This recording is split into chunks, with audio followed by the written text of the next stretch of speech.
두터울 후 얼굴 안 없을 무 부끄러울치 후안 무치 얼굴이 두껍고 부끄러움이 없음. 옛날 옛적 중국 하나라에 태강이라는 임금님이 있었어요.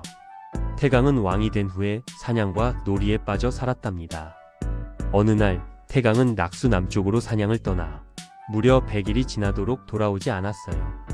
왕이 나라를 돌보지 않으니 백성들은 점점 더 힘들어졌고 나라는 혼란스러워졌어요. 그때 이웃나라 유궁씨의 제후 예가 나타나 말했어요. 이 나라 백성들이 고통받는 걸 더는 두고 볼 수 없다. 그리고 얘는 태강의 귀로를 차단해 버렸어요.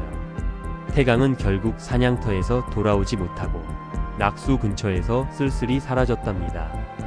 태강의 동생들은 어머니와 함께 낙수 북쪽에서 형을 기다리며 슬프고 원망스러운 마음을 담아 노래를 지어 불렀어요. 교묘한 말로 자신을 포장하고 낯이 두꺼워 부끄러움을 몰랐던 형이여.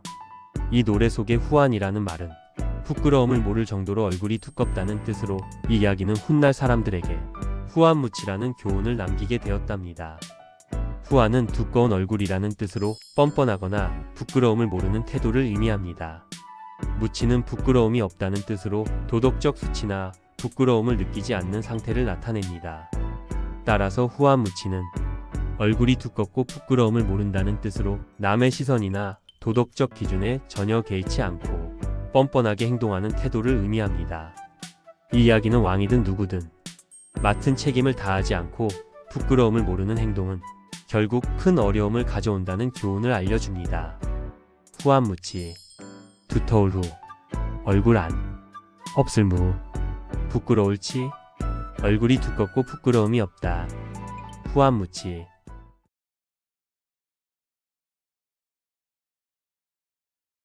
술주, 모찌, 고기육, 수풀림, 주지육림, 술로 연못을 이루고 고기로 숲을 이룸. 지나치게 호화롭고 방탕한 생활. 옛날 하나라의 거랑은 성질이 불같고 포악한 데다 심술궂기 짝이 없는 끔찍한 왕이었어요.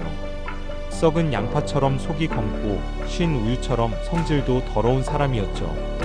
또 어찌나 탐욕스럽고 나태한지 오로지 자기 배를 채우고 요란한 잔치판을 벌일 생각뿐이었어요. 덕분에 기름진 음식과 술과 탐욕으로 날이 갈수록 그의 얼굴과 몸뚱아리는 더욱 더 넙대대하게 흘러퍼졌지요. 반면에 백성들은 매일 밤 이 못된 임금님 때문에 이불 속에서 부들부들 떨어야 했어요.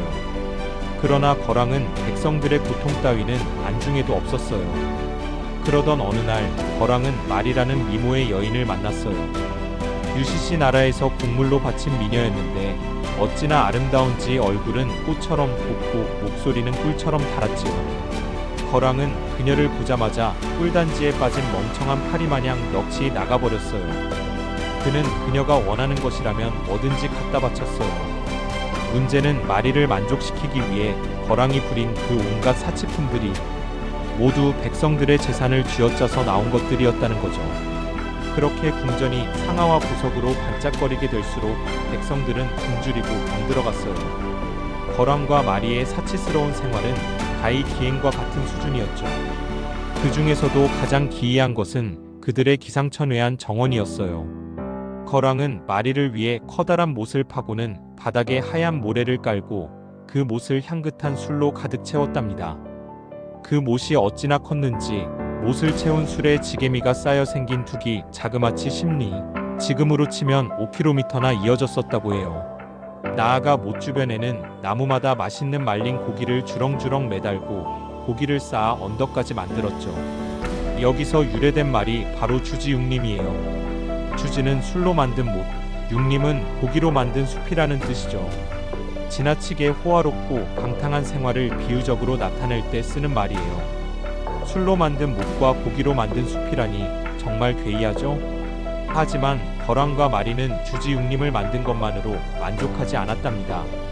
한번 북을 둥둥 울리면 무려 3,000명이나 되는 사람들이 달려와 소처럼 술을 들이켰고 거랑과 마리는 술못 옆에 정자에 앉아서는 그런 이들의 모습을 보며 낄낄 웃곤 했지요. 마치 서커스를 구경하듯 그들은 사람들의 굴욕을 거리낌 없이 즐겼어요. 이 때문에 주지웅님은 단순한 사치를 넘어 인간성을 무시한 방탕함을 풍자하는 말이 되었지요. 하지만 이런 비뚤어진 지배자의 권위과 시 사람을 사람답게 대하지 않는 쾌락의 극단적 소비는 결국 두 사람만의 몰락을 넘어 하나라 전체의 멸망으로 이어졌답니다. 거랑이 평소 어찌나 포악하고 심술부졌는지 하나라 아래의 제후국 중 하나였던 은나라의 탕왕이 병력을 일으키자 거랑의 신하들조차 그에게 등을 돌리고 탕왕을 환영했다고 해요. 거랑의 최후에 대해서는 도망치다 스스로 목숨을 끊었다는 설이 가장 널리 알려져 있지요.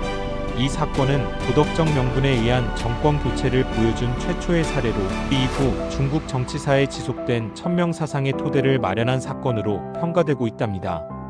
주지웅님, 술주, 모찌, 고기육, 수풀림, 술로 연못을 이루고 고기로 숲을 이룸. 지나치게 호화롭고 방탕한 생활. 주지웅님.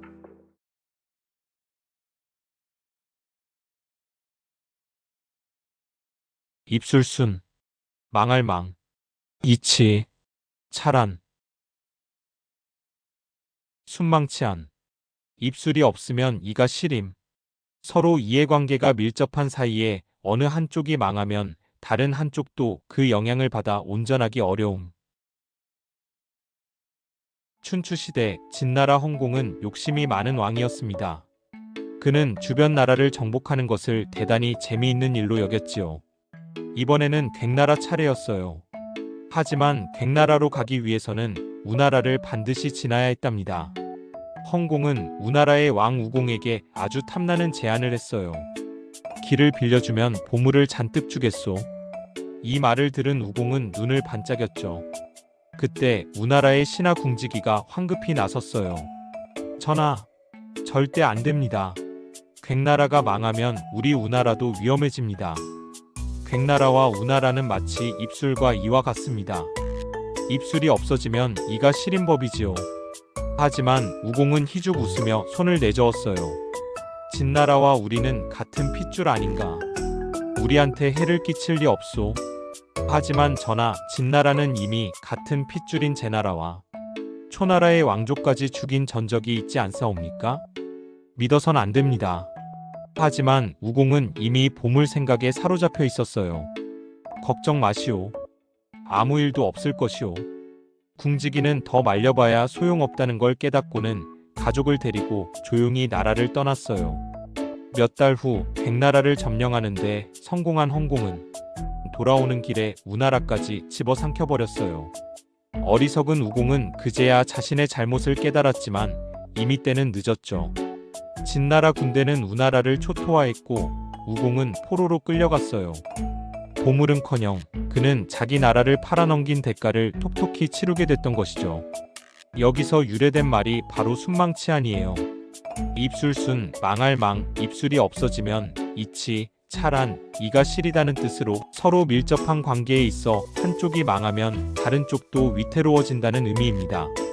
우공은 그림의 떡에 현혹되어 자신을 지켜주던 담장을 스스로 무너뜨렸습니다. 한낱 신기루 같은 보물을 좇은 대가는 가혹했고 결국 그에게 남은 것은 눈물뿐이었죠. 순망치한과 같은 당연한 이치를 저버릴 정도의 무지와 탐욕을 방치하는 일은 정말 부끄러운 일입니다. 나아가 이런 무지와 탐욕이 부르는 결과는 언제나 냉혹한 법이랍니다. 궁지기의 경고를 무시한 우공은 이를 온몸으로 깨달았죠. 순망치한, 입술순, 망할망, 이치, 차란. 입술이 없으면 이가 시림. 서로 이해관계가 밀접한 사이에 어느 한쪽이 망하면 다른 한쪽도 그 영향을 받아 온전하기 어려움. 순망치한.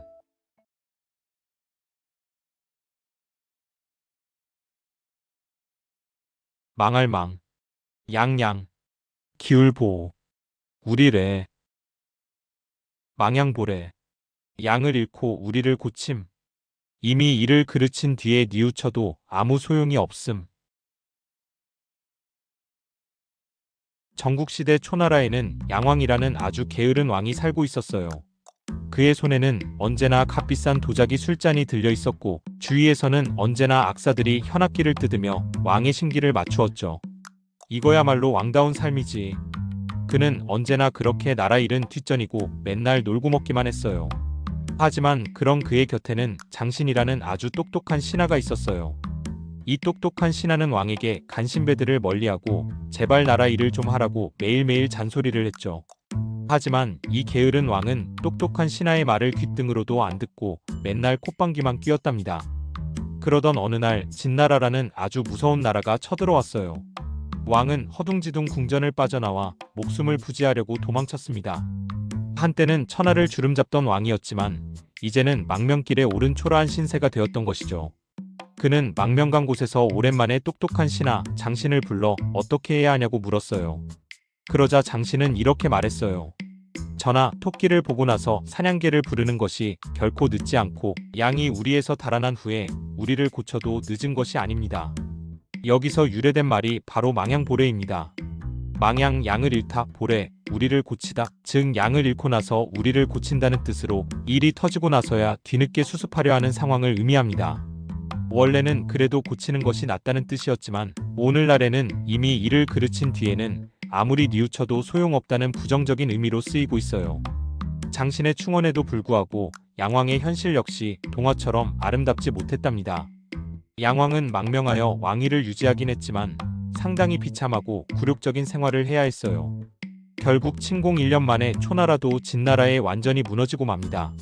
이로부터 15년 후 항우가 초의제를 옹립하며 초나라를 잠깐이나마 다시 세우기도 하지만 항우 역시 유방과의 끈질긴 전투 끝에 결국 패망하면서 초나라는 더 이상 독립된 국가로 존재하지 못하고 역사 속으로 완전히 사라졌죠. 물론 아무리 뒤늦은 순간에도 망연히 주저앉기보다는 마지막까지 꺾이지 않는 마음으로 나아가는 게 중요하겠지만 후회하지 않으려면 역시 울타리는 양을 잃기 전에 미리 점검하고 고치는 것이 좋겠죠? 망양보레, 망할망, 양양, 기울보, 우리래, 양을 잃고 우리를 고침, 이미 일을 그르친 뒤에 뉘우쳐도 아무 소용이 없음, 망양보레.